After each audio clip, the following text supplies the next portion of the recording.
We're live. Wow, it always catches up on me every week. I'm never ready for it. And then all of a sudden it's 2 o'clock. Or wherever you are, it's 4 o'clock on the East Coast, and it's really late at night and overseas. We got somebody here from the UK, which is awesome. So thank you for coming.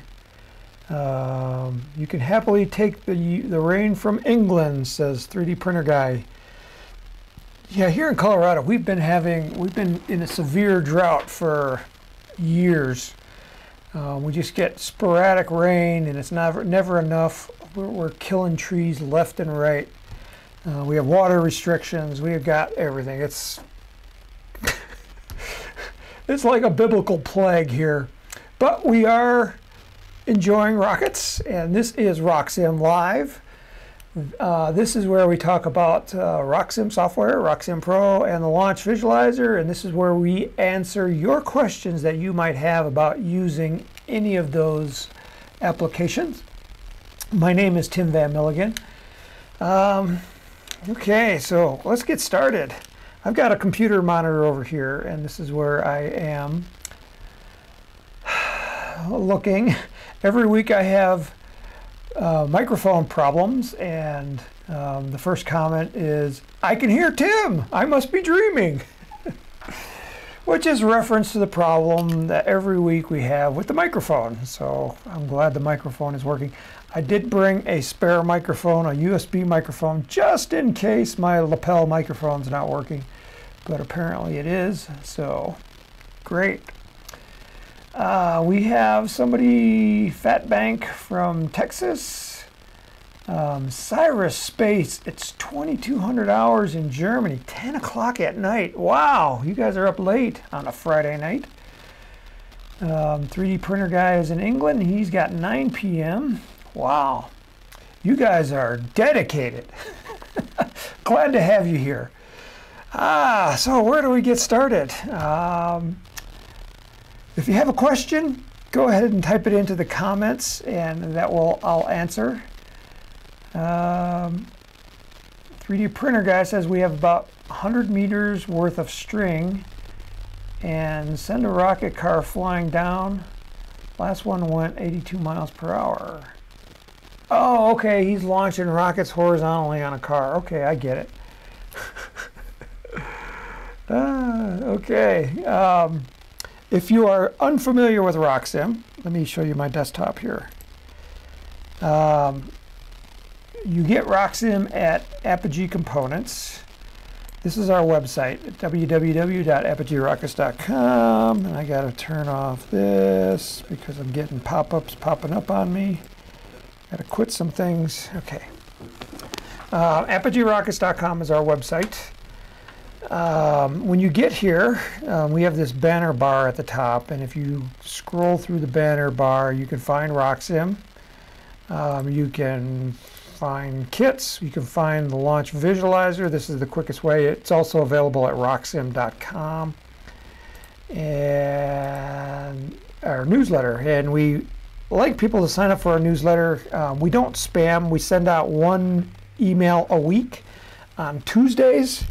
What we do is the newsletter is we fashion it after how-to information, like how to do RockSim or how to do rockets, how to install igniters, tips and tricks, and we alternate it. One week we do a video, the next week we do a PDF version of the newsletter, which we like to do it at PDF because you can print it out and it gives you something to save. A lot of people we know put them in binders. We are on let me see what issue we're at right now, 574. So you can theoretically print out 574 issues, put them in a binder, and have a really good collection of rocketry knowledge. I mean, that is like the encyclopedia of rocketry right there. We also have videos. You'll see our latest how-to videos down here. But we're here to talk about RockSim. So we are doing RockSim Live right now, RockSim Training Live, which you can see right here. If you click on that link right there on the home page, it will take you to our archives. We are on episode, I think we're on 72 right now. Episode 71 was the May 27th, and today is June 3, so that makes sense. On this archive page, you'll find the link to the video, and these are the topics that we have, and at the timestamps where they are in the video, so you can just go to that timestamp, you know, designing a helicopter recovery rocket. In that video at 38 minutes and 2 seconds, you'd find that topic. So there's all kinds of topics here. If you're looking for something in particular, what I do on this page is do a Control F for find, Control F, and it brings up a little search bar at the top of your screen right here. On the Mac, it's Command F, and then once you have that search bar, you can search for a specific term, like about like sweeping fins. Okay, so I started typing sweeping, and look, making forward sweeping fins. You know, in that edition, you know, episode 65, at 45 minutes and 34 seconds into that video, you'll find out about how to make forward swept fins. So that's where you find our RockSim Live Training. To download RockSim, like I said, you could either click on that banner link, or you can come down here to How-To Guides, come to Software, and you click on that, and you'll get this menu where you can get the free trial. There's video tutorials in addition to the RockSim Live Training, so there's multiple videos. Here's our RockSim Live Training, you know, FAQs, version history, system requirements, all the stuff that you might need to know about RockSim is right there. All right, so let's go to the chats and see what kind of questions we have.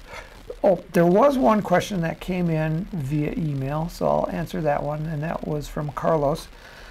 And he wrote, he was confused by, you know, the terms root chord, tip chord, semi-span, things like that.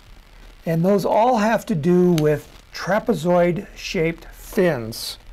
So first let me bring up RockSim. I haven't started RockSim yet today, so I'm going to start it up from scratch.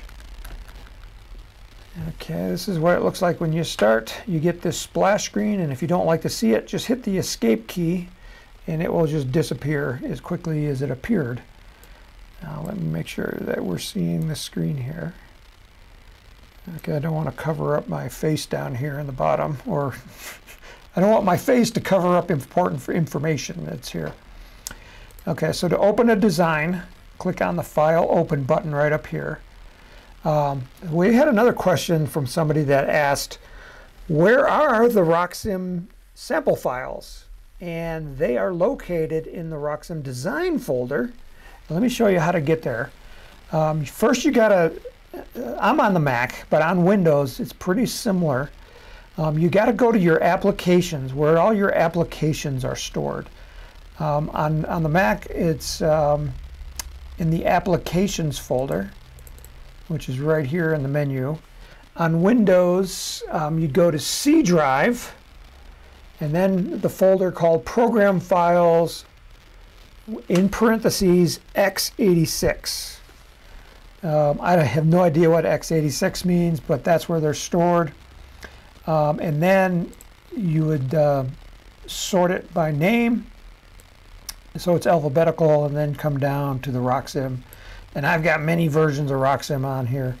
Right now on the Macintosh, our latest version is still 10.3.0. No, it's not 10.3.0. It's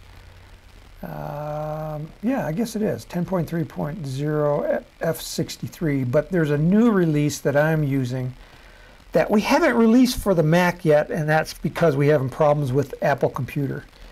There's what's called a signature, and that verifies that the software is legitimate, that it came from Apogee, so that when you install it on your computer, it doesn't give you all kinds of warning messages saying, you know, are you sure you want to download and install this? We want those to go away so that installation is real easy. So that's why we're holding it up, but I have a pre-release copy. So inside of RockSim, inside that folder, you will find a folder called Designs. And this is where all your RockSim samples are. And they're listed here by manufacturer. So there's a whole bunch of manufacturers in here. You know, you got Aerospace Specialty Products, ASP, Aerotech, Aggressor Aerospace, Apogee Components, which is, you know, the one that you should be in the most often, hint, hint. There's a few Estes ones. So these are the sample designs. And if you want more, there's thousands of them on the internet. So like you can go, you know, pick your favorite rocket, you know, like, I'm trying to think of a rocket that's not so common, but I can't think of one. So I'll just go Aspire. Aspire, I gotta type it RockSim file. Just type in your search bar, just type that in and hit return. And that will bring up Google and it will give you all the RockSim design files. So like the first whole bunch of them are Apogee. Man, they're all Apogee. Okay, yeah, but you can find a lot of RockSim files on the internet for your favorite kits. So if you don't find them in here, you know, like in the Estes folder, you know, there's only a few. And these are the ones that I put in, but other people have done Estes kits already. So, yeah. So here's a doorknob rocket. You know, and it looks pretty simple. But we were talking about what root cord and tip cord and all that stuff pertaining to fins, all the terminology. What does that mean? So I want to open up the fin. So I'm going to double click on the fin, and that will open up the fin editor screen, which is what you're seeing right here. And in the general tab, this is where you start seeing those terms like root cord, tip cord, sweep length, sweep angle, semi-span, and location. Okay, so I've got a rocket here. And this one has a trapezoid fin. Now a trapezoid, remember, has two parallel edges. And you can also get elliptical in this screen. But some of the fields went away, obviously. But you still have root cord, semi-span, and location. But let me go back to trapezoid. And these are pretty easy to figure out. First of all, the word cord means, let me type it in Google and see what Google cord definition. A group of notes. Yeah, that's in music. We're not doing music, but this is an aeronautical term, so it's a geometry term. It's a line segment joining 2 points on a curve. So when we're looking at a cord, we're looking at the edge of the fin. If you were looking straight onto the edge, that is called the cord, a cord. There's infinite number of chords along the length of the fin. It's just each layer, if you sliced it, would be a chord. So now we're just saying, what's that length of that cord? So let me go to a side view here, and you see the side view of the fin. And the first one is the root cord length. So what is the root cord? So root is like from a tree, you know, where they go into the ground. So where the fin goes into the body tube is called the root edge. So it's kind of like the root of a tree. It grows out of the trunk. So here's the trunk, and the fin is growing out. And it's always called the root chord because it kind of says that's the side that's buried in the tube. So now we need the length of that cord. So what we're talking about is from this tip here to the back edge right there, where it attaches to the tube. Only where it attaches to the tube. And that's the root chord. And then the tip chord is the opposite. So on your rocket, let me make it a little bit bigger here so you can see it. The tip chord is the furthest away, the tippy edge. This is the tip chord. And so now it's just the length of that, and you can play with it. So I'm going to take this tip chord and I'm just going to grab this slider bar here and just slide it backward. And the only thing that I'm changing is the tip chord length. And you can see exactly what's happening with that tip chord length. I can make, oops, I'm grabbing the wrong one. Oops, I'm grabbing the sweep length. Okay, so here's the tip length, and I'm just making it longer and longer and longer and longer and longer. And I can make it shorter and shorter and shorter, and then finally the smallest I can make it is 0. And at 0, it's just a little point. So any of these slider bars you can adjust, and you can instantly see what you're changing just by looking down at the screen at the bottom. Okay, so root chord length. Okay, so sweep length. Sweep length and sweep angle are two definitions that control the same thing on the fin. Now the sweep length is, okay, imagine a straight line emanating straight out of the body tube, going straight up, perpendicular to the tube. So if you go straight up, and then if you take a ruler and you measure from the line to the tip of the fin at the tip edge, so that length from here to here, it's an imaginary line, but what is that length? And that's called the sweep length. So if I make it 0, let me type in a 0 here. What happens? You know, the line is straight up, and if you drew back exactly to that point, it's 0. So that's length. So sweep length is pretty easy, and it can be a negative number. As you can see here, I got negative 3.37 inches, or it can be a positive number. And so, but like I said, sweep angle is also basically controlling that same amount of sweep. And instead of measuring it as a length, we can measure it as an angle. So a 0 degree angle from here, let me change that to 0 degrees, is straight up.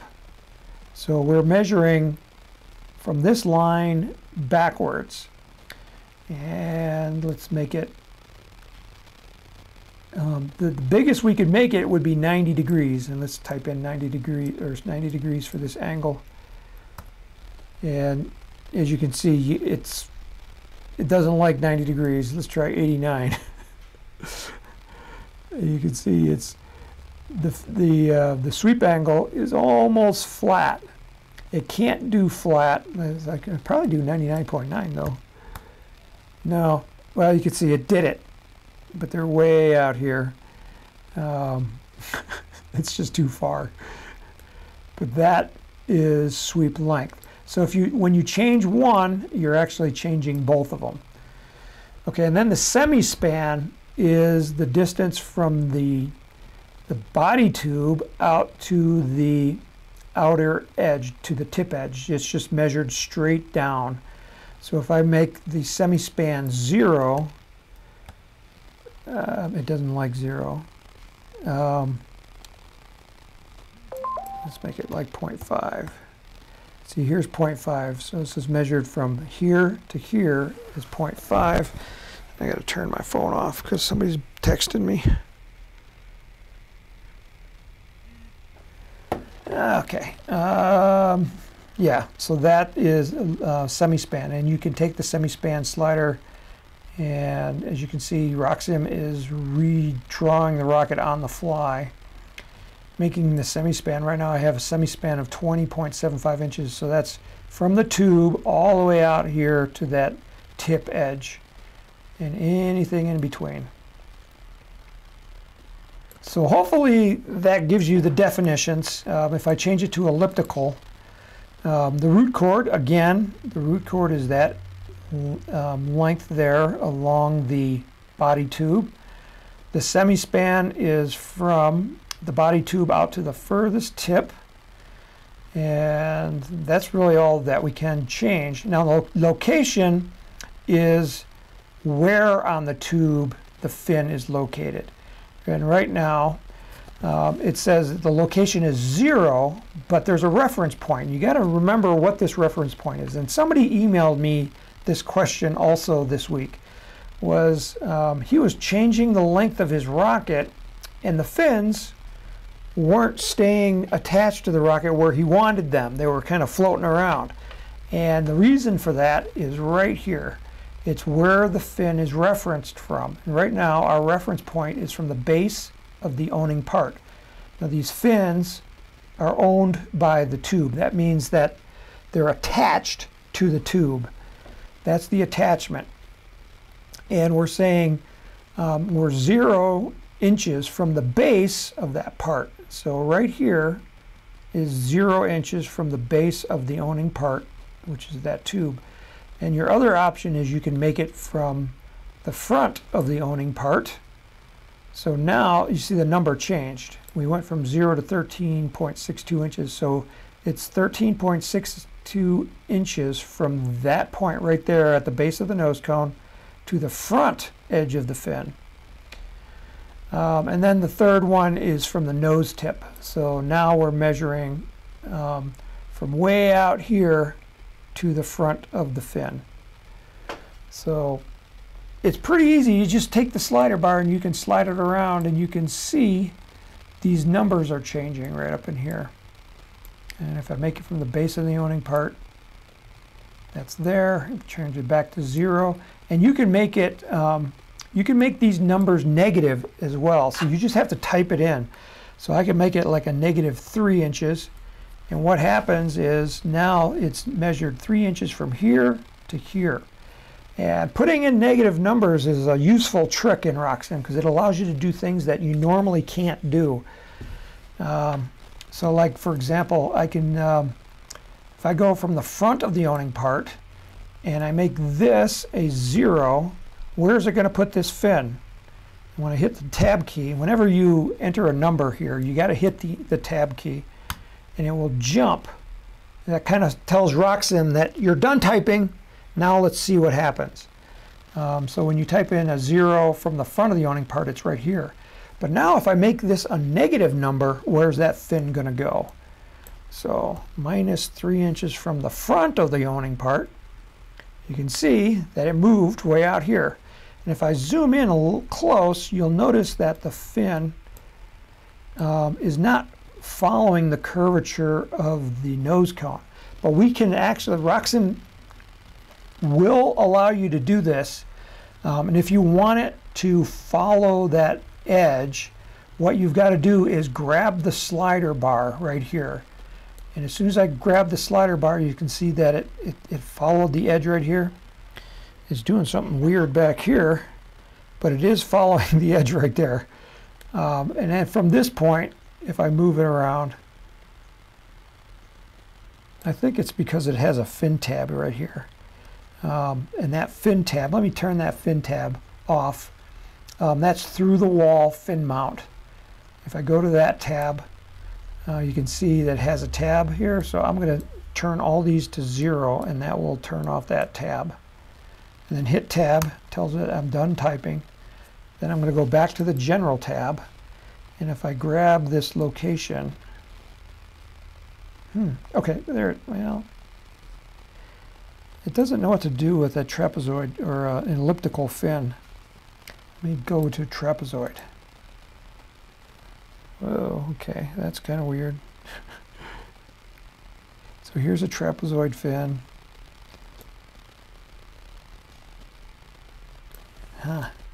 Let's try a negative 5 inches. You got a little issue there. Doesn't want to follow the curvature like it should. Oh well, another issue that we got to fix. Yeah, when you're doing geometry, there's a lot of math involved, and RockSim does it all behind the scenes, but sometimes it gets a little confused.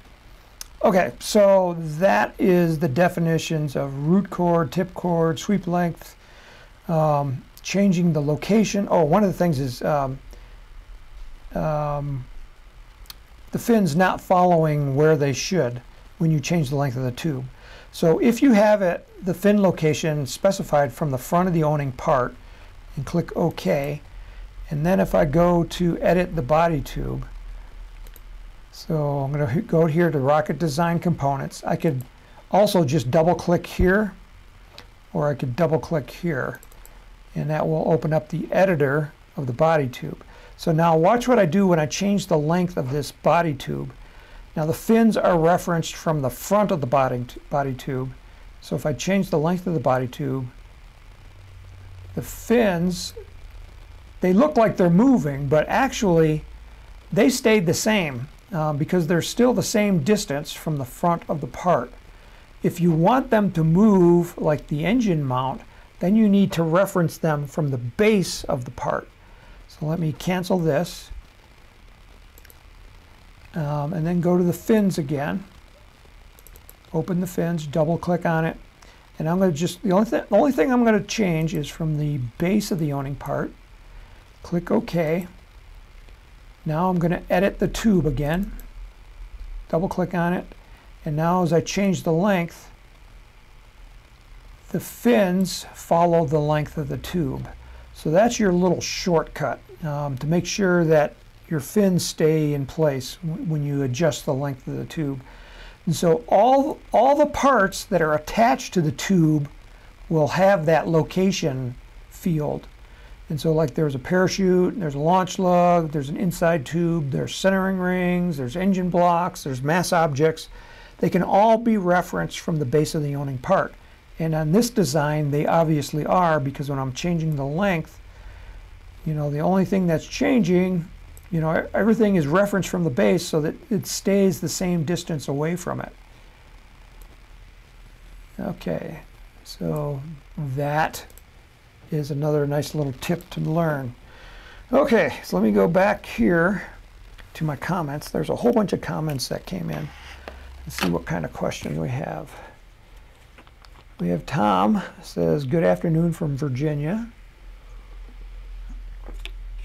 3D printer guy from England says, could you design an HP rocket, which stands for high power, and explain fins, how to perfect them, making the most efficient one, giving the least drag while getting it high? Okay.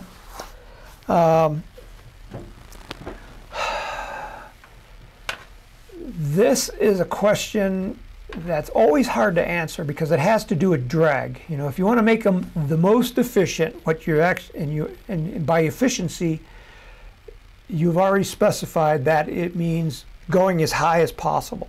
So to go as high as possible, you have to minimize drag. So, so the question is, how do you minimize the drag of your fins? And this is a very hard question to answer because it has a lot of fingers to it, a lot of tentacles. First of all, the Achilles heel of RockSim and pretty much any program currently available that I know of is that estimating the drag is very hard because drag has so many variables that affect the overall drag of the rocket. You have the big ones are speed and angle of attack. And so there's certain fins that operate best at high speeds, and then there's certain fins that operate best at low speeds.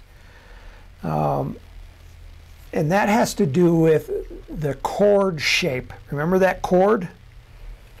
This chord right here? You know, if on this particular rocket, I'm looking at just a rectangle as my chord shape. A rectangle is, and they call this chord, it has a specific name, it's called the airfoil section.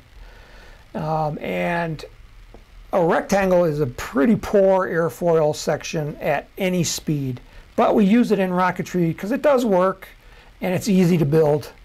And I build most of my rockets with a rectangular airfoil because they photograph pretty good, because you get a nice sharp edge no matter which way you're looking at the rocket. If you round everything off and you take a photograph of it, the edge may look a little bit fuzzy, and that's the real reason why I make mine with square front edges. It's not that they fly better, in fact they fly worse, but they fly okay. So it's good enough for what I'm doing, and for me, I'm trying to sell rockets, so I want something that looks good in a photograph. But when you get into what is the best airfoil, it depends on the speed. On a low speed rocket, something with a rounded front edge and then comes down to a teardrop shape at the back, so it's rounded at the front and comes down to a wedge at the bottom, is a pretty good low drag airfoil. At high speeds, like as in supersonic rockets, you want a knife edge on your front edge, but a knife edge on a low speed rocket is not so good. So you can see where we're getting here is like, how do you design the best shape fin in RockSim when you really can't control the airfoil? And so now you're saying, okay, what's the best shape of the fin? Well, in that case, again, it depends on the speed. On this particular rocket that you see here on the screen, we have a rocket fin that is swept aft. And fins that are swept aft are good for high-speed flights, like supersonic. You know, like all supersonic jet airplanes have wings that are swept rearward. And that, what it does is it prevents the tips from stalling at high angles of attack. So you get, you know, it has benefits having swept fins. But for low speed, you don't need to sweep them. You remember that trapezoid with a really good low speed fin has a sweep angle somewhere like this. That's a good low speed shape. What's even better, and that looks pretty similar, would be elliptical, like that. You know, if you just kind of like, instead of making everything nice and round, if you just had, you know, straight lines everywhere, it would turn into a trapezoid. And the elliptical fin is the optimum shape for low speed rockets. And the question we get all the time from every kid in the country that has to do a science project, they want to know what's the best shape fin. And the answer is easy. Elliptical fins, like this. And if you want to know the reason why, we do have a newsletter article that talks about that. Apogee rockets. What you do is you go to best, yep, there it was, optimum shape. So technical publication number 16, and it's also in a newsletter. We put it in this newsletter right here, and it says download it now right there. So click on that, and it is newsletter, oops, I was trying to move that up. Newsletter number 442. What is the best shape fin for a model rocket? And if you get into it, let me make this a little bit smaller so you can see a little bit more. So here's the elliptical, here's a trapezoid, here's a square, rectangle, clip delta. You can have, there's an infinite number of wing shapes that you can have. But like I said, what's more important is the airfoil cross section. That's going to determine the lowest drag and the highest flight. So don't get too hung up on the fin shape. It's not that critical. What you should get hung up on is the airfoil cross section. You know, like this shape. If you cut a cord off and you looked at that edge, you know, on a model rocket, it should have, you know, a rounded leading edge and comes back to a knife edge on the back end. That's a good airfoil. And if you read this article, it tells you why an elliptical fin has the lowest drag. And it's called induced drag. When you induce drag, what it means is the drag is induced, which means it's caused by, and it's caused by lift. So as the rocket's, you know, if you look at it like this, if the rocket is at an angle of attack, which means that the nose is slightly high, but it's actually going horizontal, that would be an angle of attack, and that produces lift. When it's straight on, there's really no lift. But as soon as you have even a small angle of attack, you'll get induced lift, which is a good thing because that helps stabilize the rocket. But you also get induced drag. And so what happens is you get a low pressure on one side of the rocket, then on one side of the fin, then the other side. You get low pressure on this top surface, high pressure on the bottom. And so air doesn't like that, and it wants to flow around the tip of the edge instead of going around this way. And when it goes around the tip, what it does is it creates a vortice, you know, circular air, like you see here in this picture. This is air coming from one side and it's flowing around the tip edge to the other side. And so whenever you got a vortice like that, that's extra drag. Because what you're doing is you're changing the direction of flow of those particles of air. And Newton's third law of, what was it, the third law of motion, it says whenever, no, it's momentum. Momentum is the second law of motion. Whenever you change a particle's momentum, it takes a force. So force equals momentum change. And that's where F equals ma comes in. And so what we're doing is it took a force to cause those particles to go in a circular direction, and that force requires energy, and that energy comes from somewhere, and it comes from the motion of the rocket. And so we're robbing speed to create vortices on the fins, and we don't really want these vortices, but they show up as drag because it's slowing the rocket down. An elliptical shape has the lowest induced drag, and that's why it's the optimum shape. And if you can read that article, you can figure it all out. You know, like the worst fin shape would be this one right here, where you have big or very large tip chords. So here's the tip, a very large tip chord, because that would give you high induced drag, and we want low induced drag. So that's my thoughts on designing fins for high-speed rockets. Worry about the airfoil. That's the most important part. Really sand in those airfoils. Know what speed your rocket's going to travel at.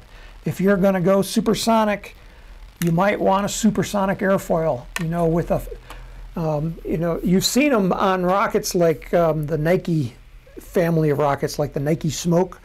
The airfoils are a diamond shape, so they got a, you know, if the tip is up here, they come down outwards and then they come back down to a point at the bottom. So you get a diamond shape. That's a really good high-speed airfoil for supersonic flight.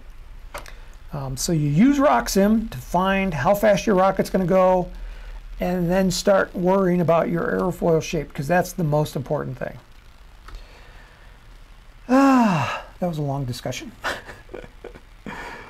Okay, Cyrus Space says, I launched the Firefox SHX rocket a couple days ago. It was a beautiful flight, a great rocket. Okay, so I got to show the Firefox. So if you go to the Apogee website, apogeerockets.com, you go to the search bar and you type in Firefox, and you'll see it pops up right there. You just click on it, and this is what the Firefox looks like. It just looks like that cool rocket right there. Here's a picture of me holding it. Here's one flying, and Cyrix, I'm sure he has a great image of his rocket taking off. JJJ says, anybody from the Cleveland area here? I don't know. We'll have to keep reading.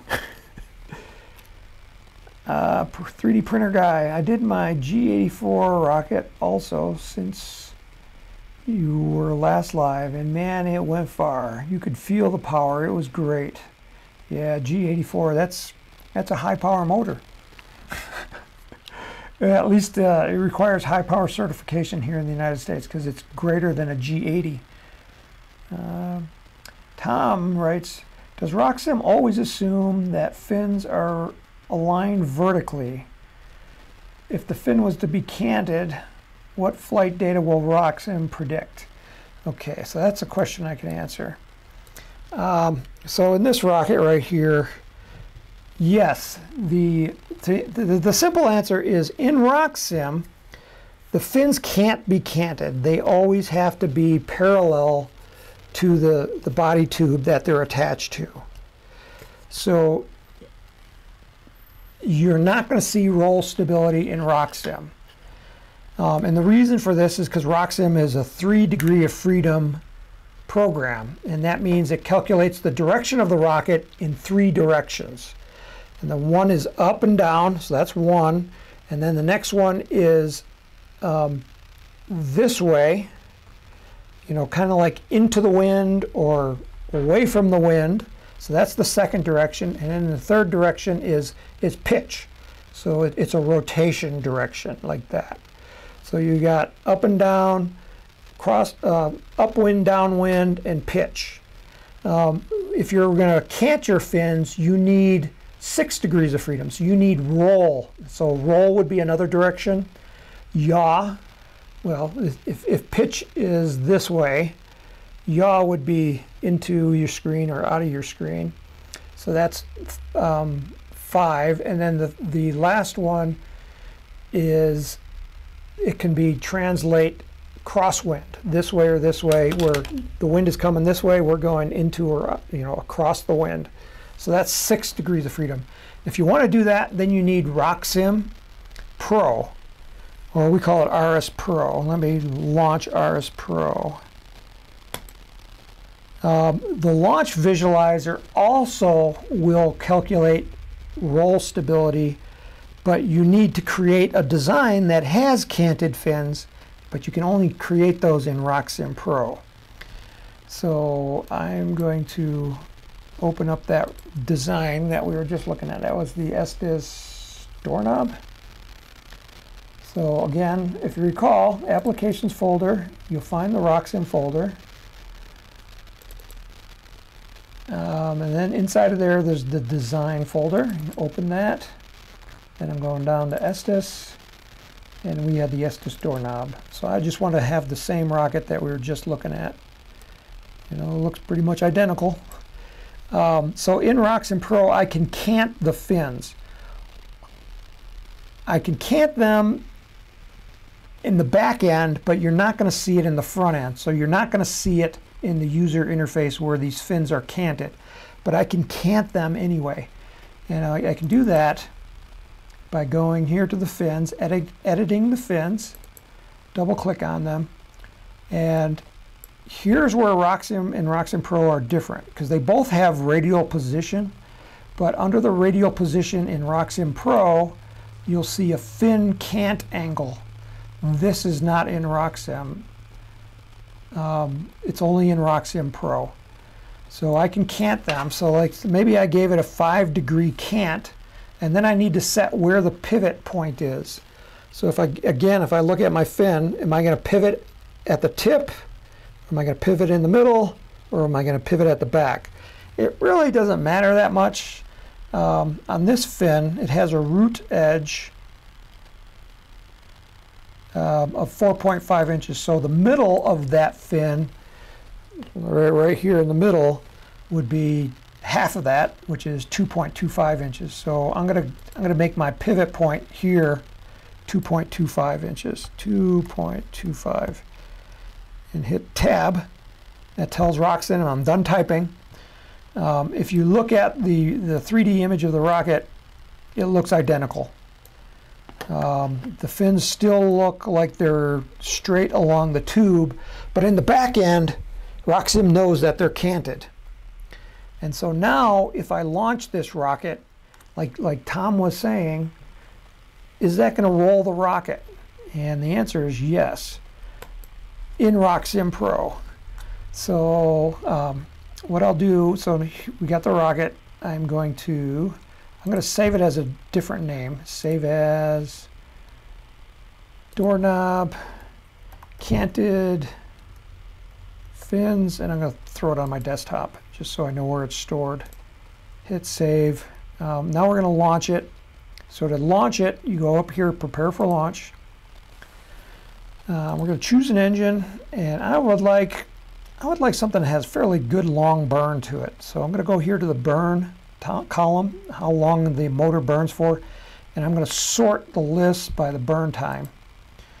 And so now it's sorted by the smallest to the biggest. So I'm just going to hit it again, and now it's from the longest burn time to the shortest. And these are some really long burn times, and I wouldn't use these for most normal rockets. I'll try the G25. I think that would probably be a good motor. And let's say it's a 10-second delay. And we'll click OK. And now let's see how the rest of the simulation is set up. The parachute was deployed at maximum ejection delay. Starting state, 36-inch launch rod. It's at an angle of 8 degrees. And it's an angle of 8 degrees. This is like a compass. So north would be straight up, east is at 90 degrees, south is at 180, west is at 270, or at minus angles or minus 90. Let's say that this rocket's going to be launched to the northwest. You know, this would be the northwest going off that way. Simulation controls, leave that alone. I'm not sure where this launch site is, but it's somewhere in the northern hemisphere. It's not in Colorado, but it's a little bit further north than we're at in Colorado. But let's get rid of the flight profile and see what the launch looks like. And by doing this, it will load the simulation, and so we'll be able to see how the rocket looks with canted fins.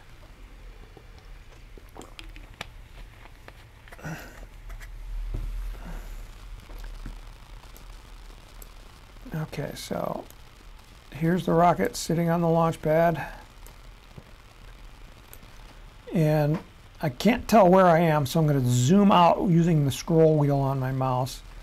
I can start to see the field right here. We got a parking lot, we got some baseball diamonds over here, probably soccer fields over here. We got an interstate down there. North, you see this black arrow down here in the corner? It points to the north, and I can swing this around so that north is straight up. So now north is off here to the top of the screen. And remember, we're launching this rocket to the northwest, so we expect it to go this way. You can see the rocket on the pad, and it does have a tilt angle to it. So let's first get an overall view of what this rocket looks like. So we'll just click the play animation button right here, and the rocket takes off, and you can see the smoke coming out, and the green line is following the trajectory. The rocket's going over the top, getting up there at the top at 10 seconds. Well, it should be around 15 seconds because this was a really long burn time. The parachute should pop out. Okay, so somewhere right there. Parachute pops out, and now it's starting to descend under parachute. Okay, so I'm gonna go back to the beginning, and now I want to look at a close-up view of the rocket. So I'm going to turn off this view because I want the same view. I'm going to just zoom in. So now when we watch the rocket, we canted the fins, so we expect to see it roll. So here we're going to click play, and you can see that the rocket is spinning. You know, the fins aren't staying in place, and you can see the launch lug. You can actually look at the launch lug. It's easier to follow. The rocket's rolling, and it looks, if you were looking from it from the base, it would be spinning clockwise. Let's see that again. So back on the launch pad, click play, and watch the launch lug come around. You see the launch lug there? It's spinning clockwise. Okay, so let's stop that. And I remember I saved this. I'll save it again, and then I'll open it in the launch visualizer because you all have access to the launch visualizer. I need a new window, new browser window, and we'll just go to rocksim.com, and then we'll bring up the launch visualizer.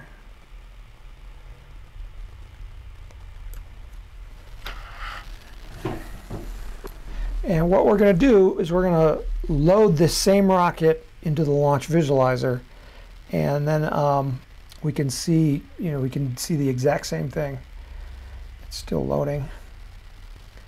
Okay, so I need to log in. To be able to upload, you need an account, and the accounts are free, so you can just log in. And I'm going to use my login. Hit sign in. Okay, so now I'm logged in as me.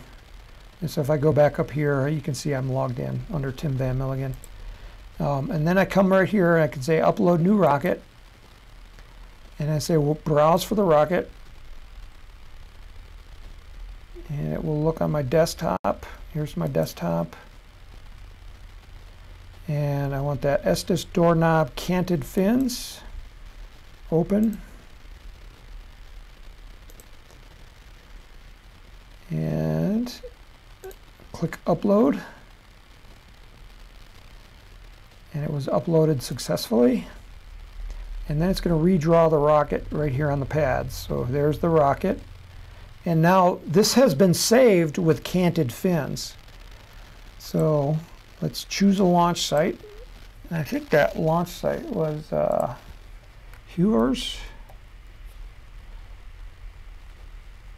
Huron Valley. Open. Let's see if it's the same launch site that we just had. Yeah, because there's the baseball fields. So now we're actually in the parking lot. I think before we were launching from right about there. So you just double click on the map, and that puts the launch pad at a different spot.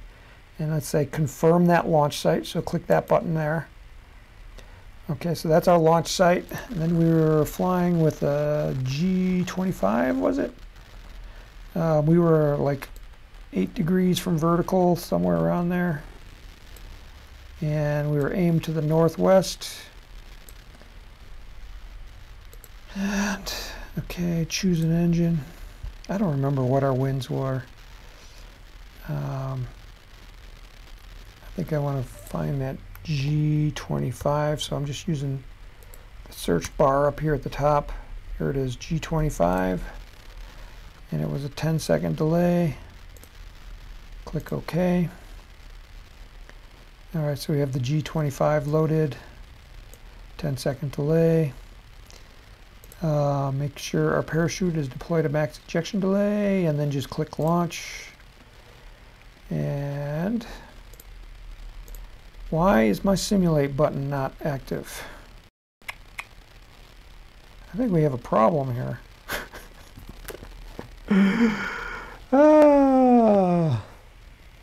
Somebody emailed me about this the other day, and I thought it was on his computer, but actually this is our problem. Our simulate button is not activated. Okay, I can't simulate it. All right, we go to the next question.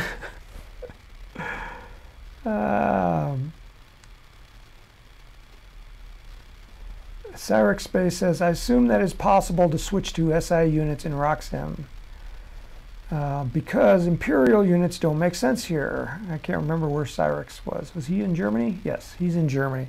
So let me go back to RockSim, and I'll show you how to do that. That's an easy one to do. Let me cancel out of this. Save your changes? No. Okay, so to change the units, so like right now, if I look at this in 2D, you'll see all my units are in inches. So go up to the preferences. So on Windows, I think the preferences are under the Edit menu. On the Macintosh, they're under the RockSim menu. And then just come down here to the preferences. And then go here to the tab called Units. And here you got a button here. It says Use Default Metric Units or Use Default English Units. For me, I kind of mix and match because I think in grams, but in altitude, I think in imperial of feet or miles. So that's really easy to change. Just make that change here in the preferences. Okay, what else we got? Terry Wheelock says, can we design and simulate rocket glider with engines on the wingtips? I'm thinking about that, Terry. We kind of played with that before. Remember, if you go back to the Apogee website and go to the RockSim Live Training page, and then come down. Okay, so episode number 69. Can you simulate boost gliders in RockSim? And the answer was we could if you're in RockSim Pro. Again, this is another thing where you need 6 degrees of freedom. And I thought I had designed a rocket. Get rid of that since it's broke. I designed a glider, desktop, mini Condor glider, and I'm just going to open that in RockSim Pro. You could just grab and drag it onto the application screen and it will open it up. And so this is my rocket glider, if you can see it right there. To make this screen right here bigger, you can move it up and down, but there's a limit on how far you can move it up. But you can detach this screen from the bottom and make it floating by clicking the little button over here. On the Macintosh, it's on the left side. On Windows, it's on the right side. But if you click that little button, it'll detach the screen, and now this screen floats, and now I can make it bigger. Oops, I just reattached it to the top.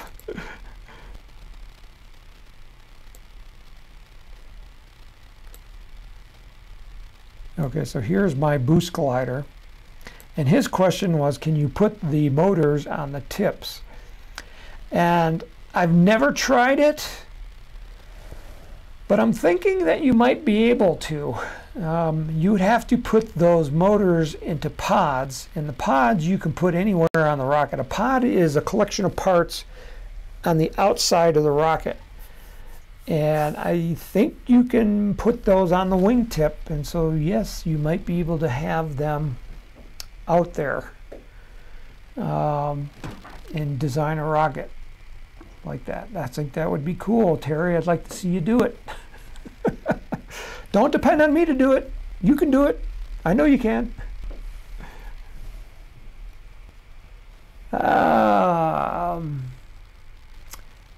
Kiko, I don't know where you're from, Kiko. Is it possible design? Oops, I just lost it. I was scrolling.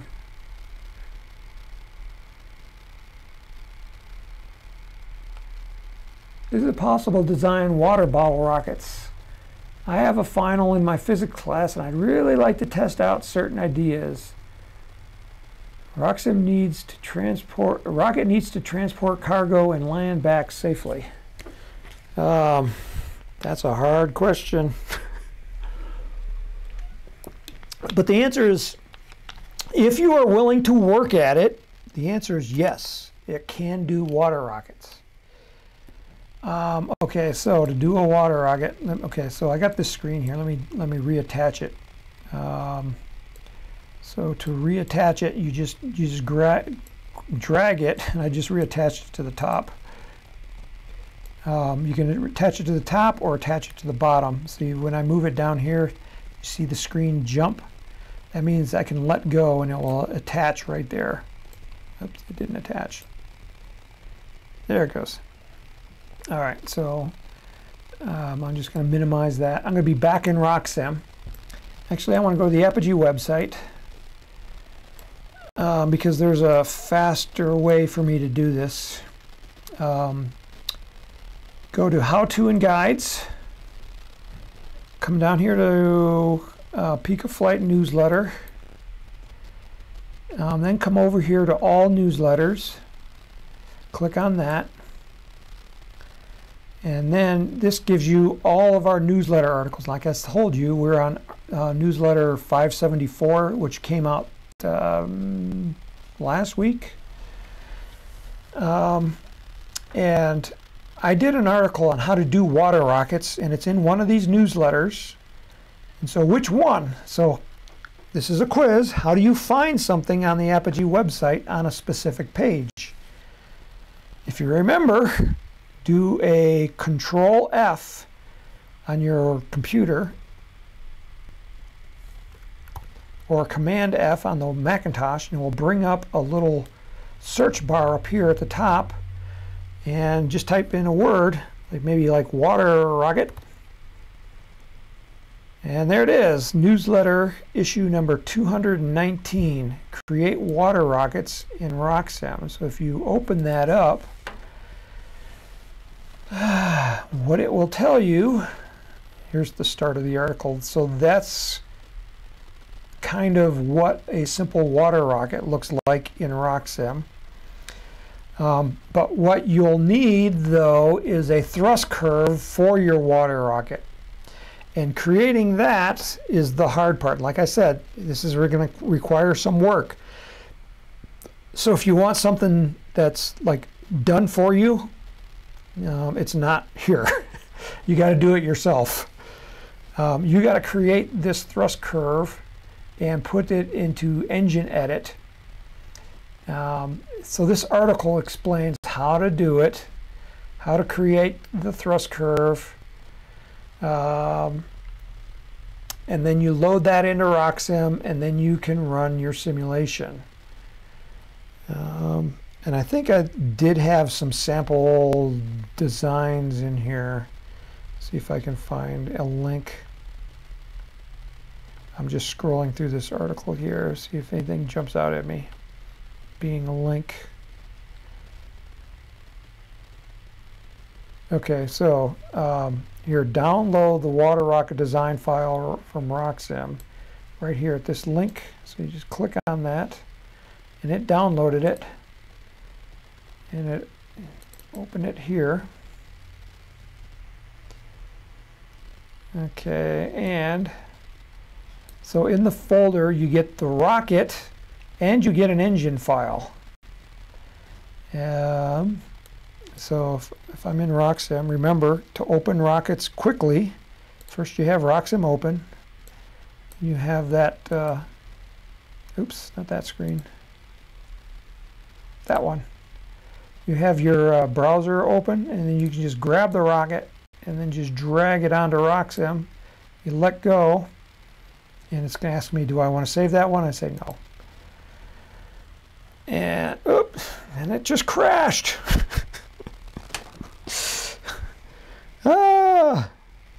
I'll do it in RockSim Pro, see if I can get RockSim Pro to crash. Save your changes, no. Okay, it opened it up. And this is your basic water rocket. You got to add your own fins. And then you got to take this engine file and you got to load that. This is my crash log from when it just crashed here a second ago. You got to load that rocket into engine, or you got to load that into RockSim, and that's pretty easy to do. You just go File. Oops, I got to be in RockSim. RockSim or RockSim Pro, it's identical procedure. So you go to File, Import, Engine Files. And you just wait for it to come up. Okay, and then it's going to ask you where the engine files are, and I had them in my downloads folder.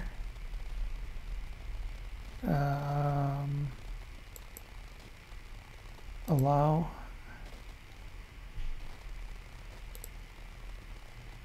Okay, so here's the water rocket folder. Here's the engine file. RSE stands for RockSim Engine. So I can open that. And it imported it, which is good. So here it is, and then I just move it into the RockSim folder. So it added that water rocket right there. And now I need to add some fins to this design because otherwise it won't go straight. I'm going to add them to the tube. And I just add fins. Click cancel. So it added these big fins, so I'm just going to make them smaller. I'm going to be from the base of the owning part. Change my root cord length. Change my tip cord length. Change my semi-span. Oops, that's probably too small. And then I want to change the location. I'm sliding them. Oops, wrong direction. From the front, if I slide them this way, they should wrap around. It's trying to wrap. It found the point here, but it didn't wrap this curve. And click OK. Yeah, it didn't like that fin. Wow. And then I can load the engine, choose engine. I got to choose that water rocket engine. I got to find that. What was it called? Water rocket, water dash dot 90, water 90. Show all engines. And we'll sort by engine code, and so it should be, oh, okay, there it is, the water rocket W90 PSI. Make it 0. Click OK. It's loaded, and I'll just launch it. And sure enough, it launched at 127 feet in the air. It crashed because it doesn't have a parachute in it.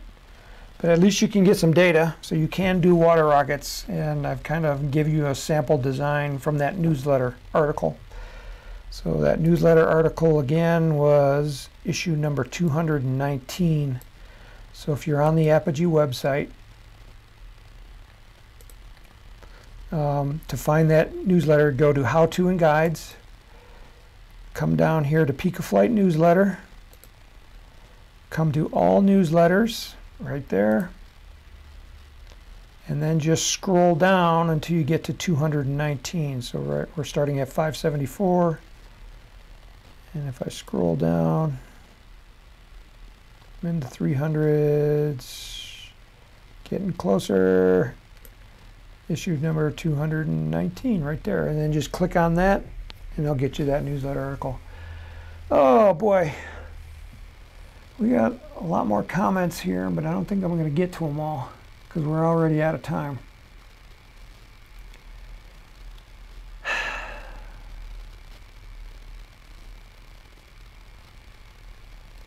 Okay. Carlos says, an easy cheat is to find an airplane that goes your desired speed and do what they did. Okay, so there's some more comments. It doesn't look like any more questions. So we're going to have to end today. My voice is going. We've already gone an hour and 10 minutes, so yeah, it's been a fun episode. Did a lot of stuff, a lot of little stuff, a lot of basic stuff, a lot of advanced stuff. And my screen froze. What happened? My screen froze. My camera froze, but I'm still here. Tim is frozen. Hopefully my voice is still going out because we're done. So we'll be back next week. Today is the 3rd, so 7 days would be June 10. Same time at 2 p.m. Mountain Time Zone. And that's 4 p.m. on the East Coast of the United States, and 10 p.m. in Germany, 9 p.m. in England, probably 9 p.m. in the Netherlands. We're missing our Netherlands person today. Johan is missing. Johan, where are you? Yeah, so we'll be back next week. Thanks again for watching. I really appreciate it. And in 5, 4, 3, 2, 1, go out and launch something.